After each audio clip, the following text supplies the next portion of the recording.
Kanë gjithë të drejtën çdo kush ta shprehë në mënyrën se si ai mendon protestën dhe revoltën e vet. Po nuk është thjesht protestë dhe revoltë kjo. Kjo është humbje shpresësh më shumë. Po, pikërisht, këta shqiptarë që kanë humbur shpresën tek Edi Rama, te Partia Socialiste, nuk e duan me Edi Ramën. E duan Partinë Demokratike? Duan rikthimin e Partisë Demokratike në pushtet? Besoj se ajo çka do duhej bërë me emergjencë është pikërisht largimi një orë më para e Edi Ramës. Pra nuk kemi të bëjmë me një keqeverisje, nuk kemi të bëjmë thjesht me një qeveri hajdute, kemi të bëjmë me një grup të strukturuar kriminal.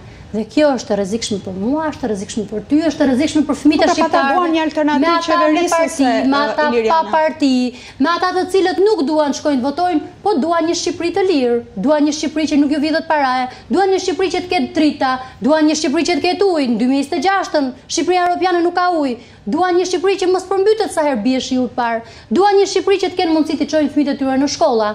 Duan një Shqipëri që kanë besim se Shqipërinë do ta bëjë më të mirë Partia Demokratike? Shqipërinë do ta bëjnë më të mirë patjetër një front i gjerë opozitar, ku në këtë front të gjerë opozitar do duhet të jenë njerëz me integritet. Do duhet të jenë njerëz të cilët nuk kanë konsumuar pushtet. Do duhet të jenë njerëz që i thonë publikut, do duhet njerëz të cilët kanë ndjeshmëri mbi taksat publike.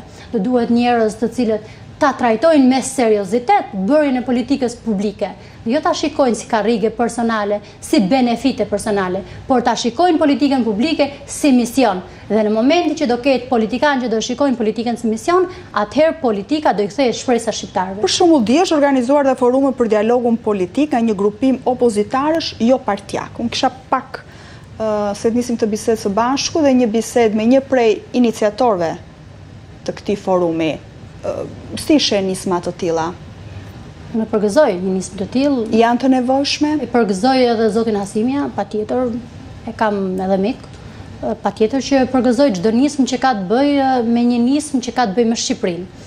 Pra, në momentin që flasim për politikë, kur politika është në interesin publik, në interesin e shqiptarëve, kur politika është negociatore për të ulur në një tryezë të gjitha partitë opozitare, duke gjetur një zgjidhje, patjetër u mirëpres çdo lloj krijimi të çdo lloj fronti që shërben Shqipërisë. Të domosdoshme bashkimin e të gjitha partive. Partia Demokratike sot me partinë e Lapajt, Qorit, Shehajt, përveç atyre tradicionale aleati që i ka në çdo forum, çdo diskutim, çdo debat, çdo tryezë, ata janë aty. Nëse më pyesni mua dhe një njerëz që është marrë me shoqërinë civile, që vjen nga shoqëria civile, që një pjesë të tyre i kam edhe miq, po edhe bashkëudhëtar në shumë protesta të ndryshme për interesin publik, patjetër që unë do dua që të gjitha frontet të cilat janë kundër kësaj të keqe të madhe që quhet Edi Rama, patjetër që të bashkohemi në një front të gjerë opozitar në mënyrë që Edi Ramës t'ia shkurtojmë ditët. Edi Rama e ka shumë shpejt, po ju them, ditët për të ikur jo vetëm nga kryeministër, po për të dhënë llogari përpara shqiptarëve, për paratë e shqiptarëve, për të keqen e madhe që ju ka bërë shqiptarëve, për shpopullimin, për krimin, për korrupsionin, për faqen e zezë që ja kanë nxjerrë Shqipërisë në çdo faqe ndërkombëtare. Ku do ta japi llogarinë? Unë besoj që do duhet shumë shpejt japi llogari për akshin në SPAK, por nga ana tjetër do duhet të shkojë. Do duhet apo do japi? Thonë që do thirret Edi Rama. Po patjetër që do japi. Do japi, nuk ka zgjidhje tjetër. Dhe nuk ka rrugë tjetër përveç se do japi llogari dhe është në nderin e Klodian Brahos ta thërrasi një orë më përpara kryeministrin e vendit për të treguar se këtu nuk ka të pandëshkueshëm nga ligji.